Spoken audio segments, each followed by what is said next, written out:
All right. Not sure.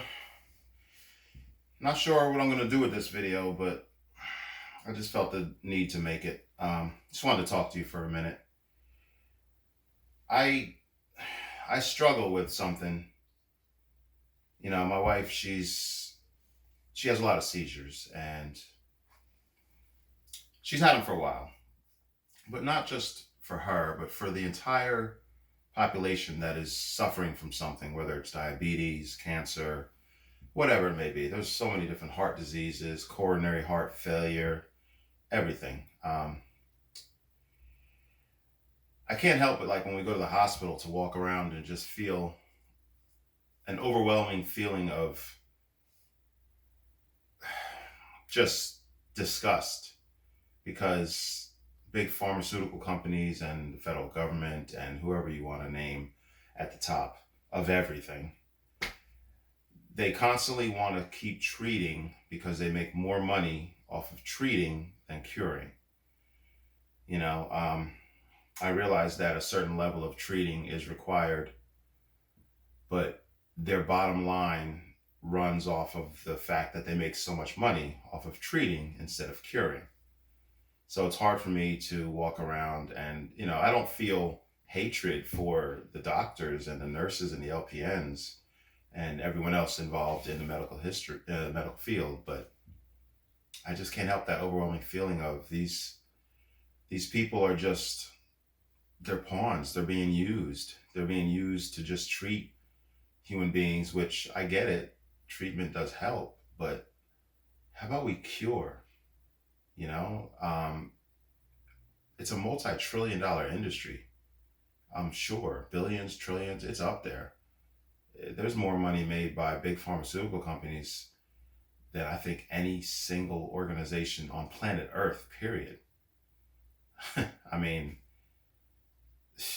if you ask any of the doctors that you may know, any of your personal doctors, how many hours of dieting, education, health food, like anything related to what goes in our body is going to determine what comes out of our body. How many hours of that do they teach in medical school?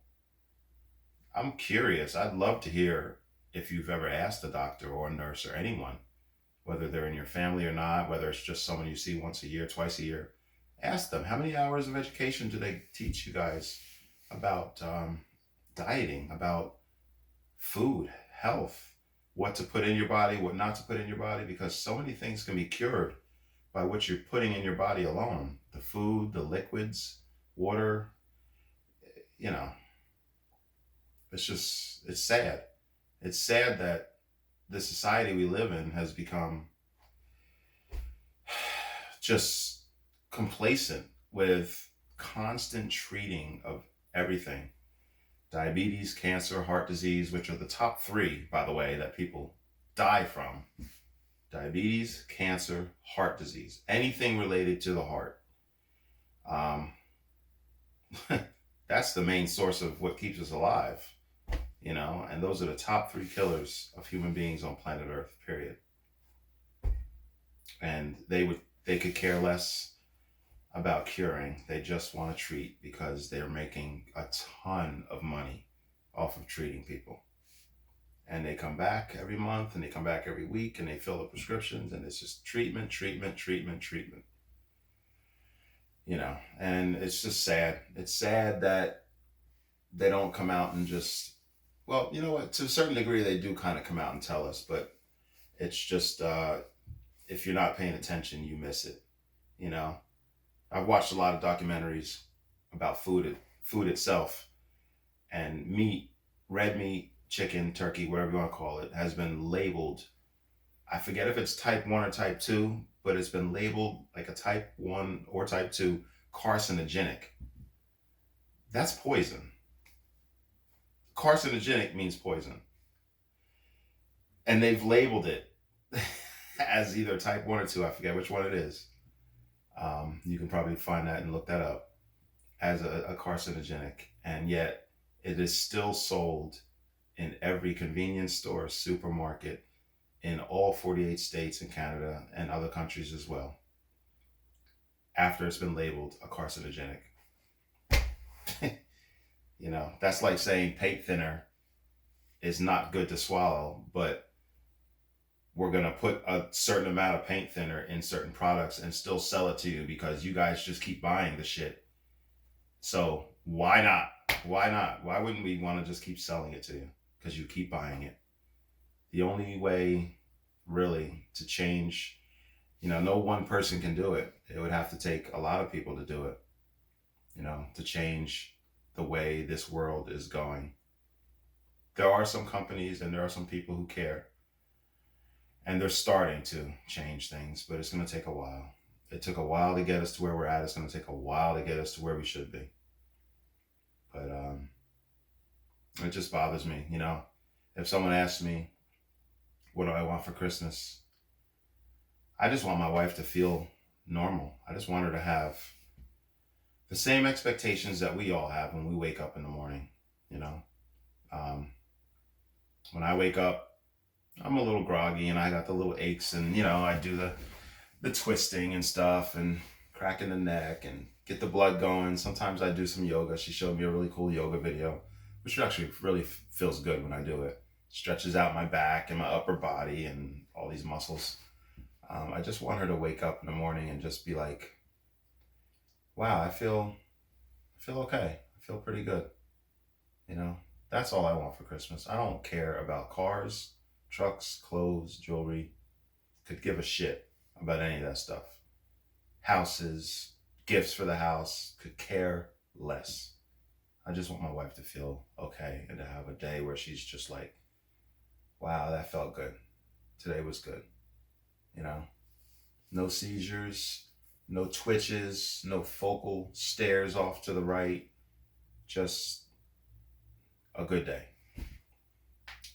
And it's sad. It really is sad. You think about all the money that these industries, whether you're talking about the Food and Drug Administration, the government, big pharmaceutical companies, what are they doing with all this money? The individual people, if there's a guy at the top, he's got a wife, 4 kids, and he's making all this money off of all of us. Okay, so you travel the world, you buy everyone the things that they want and love, you donate a certain percentage so you get a tax break, you get all these things done. What's next? Now what? Like when do you reach a point where, wait a minute, I'm good. We're good. Babe, you good? Yeah, I'm good.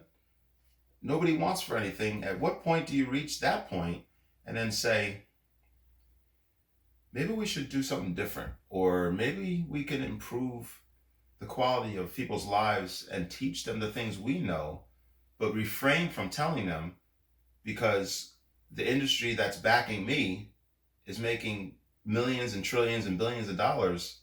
You know what I mean? Like, when do you reach a point where it's like, I don't really need nothing and we're good and we're happy.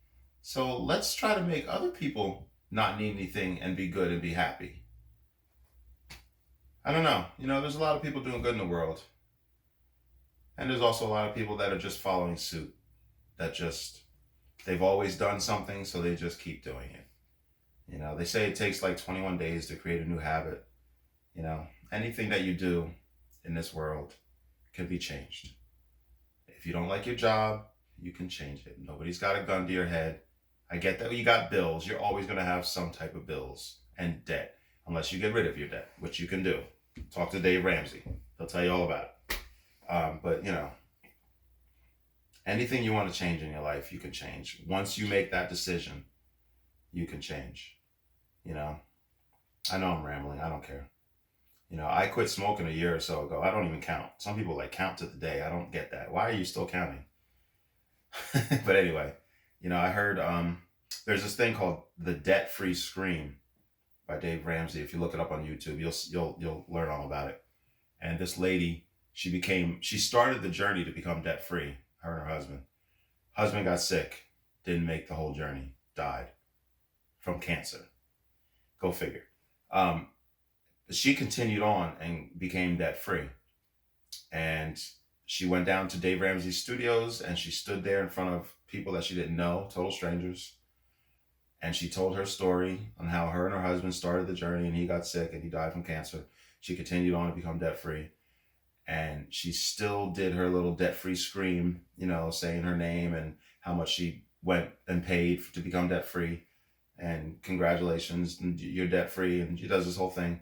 And to see and hear the pain in her voice, in her soul, that she wanted to do that with her husband, but he wasn't there because he got killed by cancer. That day, I just threw the cigars that I smoked and the lighter out the window, never looked back. I'm not going to put my wife in that position to where we start a journey to do something great. And then, well, they were a really nice couple, but, Alex liked to smoke, so he didn't make it. No, I just made a decision in my mind and threw it out. So I'm rambling. I know.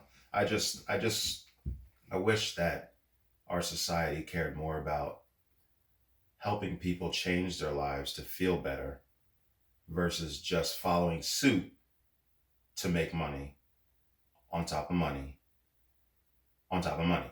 It makes me sick.